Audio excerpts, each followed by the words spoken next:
nikiamka nawe mkononi, habari zote zipo ndani ya simu yangoni. Mapenzi, biashara, vichekesho pia. Bila wewe dunia ingekuwa kimya. Mtu yuko mbali lakini karibu kwangu, kupitia screen namwona usoni mwangu.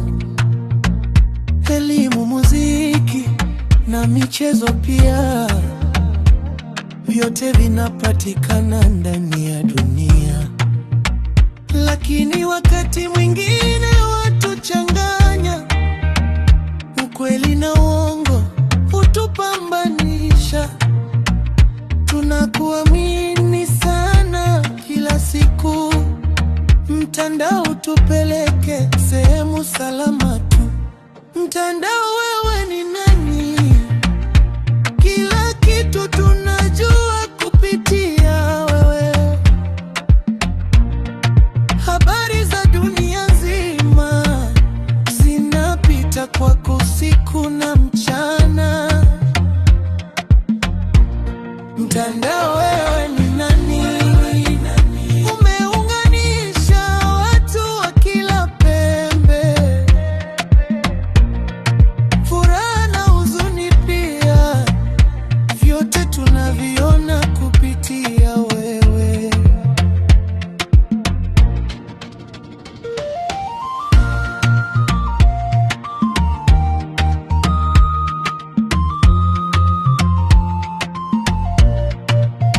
Wasanii wanatoa nyimbo kupitia wewe, wafanya biashara wanapata pesa kwa wewe, watoto wanasoma kupitia simu.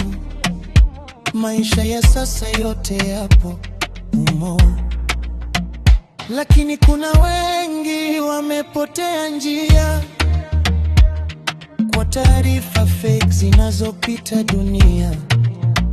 Tufundishe kutumia kwa akili nzuri, ili maisha yetu yaende salama kweli. TikTok, Facebook, Instagram na X, kila kona watu wana post daily text. Dunia imekuwa kama kijiji kidogo, dakika moja habari zinafika haraka mno. Mtandao, wewe ni nani? Kila kitu tunajua kupitia wewe. Habari za dunia nzima zinapita kwako usiku na mchana. Mtandao, wewe ni nani? Umeunganisha watu wa kila pembe,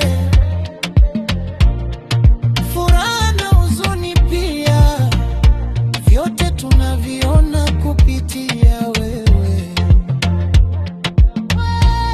Mtandao umetubadilisha sana, tutumie vizuri kwa faida ya maisha. Mtandao, wewe ni nani?